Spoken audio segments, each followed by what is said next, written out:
మిథున రాశి వారికి మధ్యస్థంగా ఉండేటువంటి అవకాశాలున్నాయి. షష్టగ్రహ కూటమి వలన.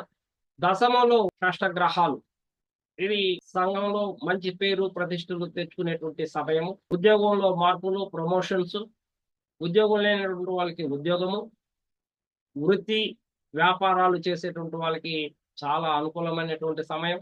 వీరికి కూడా సొసైటీ నుంచి గుర్తింపు లభిస్తుంది. అవార్డ్స్, రివార్డ్స్ పొందేటువంటి సమయం కూడా ఈ షష్టగ్రహ కూటమి నుండి మిథున రాశి వారికి ఉండే అవకాశాలున్నాయి. తండ్రి యొక్క ఆరోగ్యం, తండ్రి నుండి సంపద, తండ్రి నుండి ఆస్తిపాస్తులు వచ్చేటువంటి అవకాశం కూడా ఉంది ఈ షష్టగ్రహ కూటమి వల్ల. ఈ మిథున రాశి వారికి ఫారిన్ రిలేటెడ్ జాబ్స్ కానీ లేదా ఎంఎన్‌సి కంపెనీలో పనిచేసేటువంటి అవకాశాలు కూడా మెండుగా ఉన్నాయి. ఎందుకంటే పాపగ్రహాలన్నీ ఆల్మోస్ట్ ఆల్ బలహీనపడ్డాయి.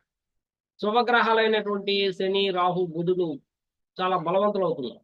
అందువల్ల వీళ్ళకి చాలా అనుకూలమైనటువంటి సమయంగా చెప్పవచ్చు షష్టగ్రహ కూటమి. కన్యా రాశి వారు. కన్యా రాశి వారికి సప్తమంలో షష్టగ్రహాలు. కాబట్టి రిలేషన్‌షిప్ విషయాల్లో వీళ్ళు కొంత మెలకువగా ఉండాలా. లైఫ్ పార్ట్నర్‌తో గాని, బిజినెస్ పార్ట్నర్‌తో గాని ఇది మధ్యస్థంగా ఉండేటువంటి అవకాశాలున్నాయి. ఈ షష్టగ్రహ కూటమి వలన రిలేషన్‌షిప్స్ విచ్ఛిన్నమైనటువంటి అవకాశము. అయితే ఓన్‌గా చేసేటువంటి వ్యాపారాలు బాగా కలిసొస్తాయి.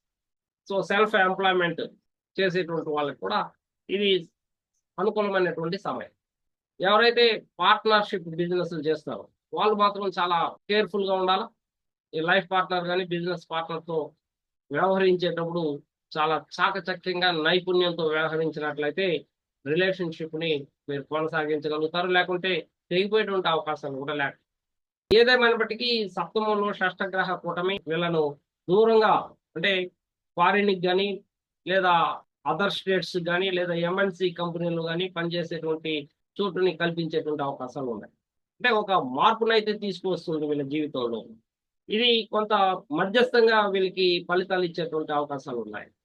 అయితే రాహువు ఎప్పుడైతే షష్ఠామానికి మే నెలలో వస్తాడో ఇది కొంత అనుకూలమవుతుంది.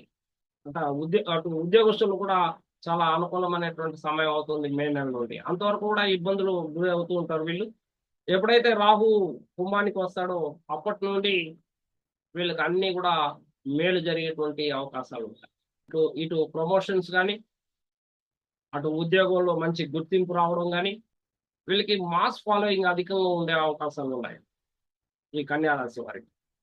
అయితే పాపగ్రహాలు షష్టమము, సప్తమంలో గ్రహాలు ఉన్నప్పుడు కడుపుకు సంబంధించినటువంటి సమస్యలు, గ్యాస్ట్రిక్ సమస్యలు, తలనొప్పి అధికం అవ్వడము, టెంపరేచర్ పెరగడము, నీటికి సంబంధించినటువంటి వ్యాధులు రావడము జరుగుతూ ఉంటుంది. కాబట్టి చాలా కేర్‌ఫుల్‌గా ఉండాల్సినటువంటి అవసరం ఉంది ఆరోగ్యం. ఆర్థికంగా చాలా పెరుగుదల కనిపిస్తూ ఉంటుంది. పురోగతి ఉన్నది. ఈ సంవత్సరం మార్చి 29 నుండి వీళ్ళకి సంపద అధికంగా రాబోతుంది.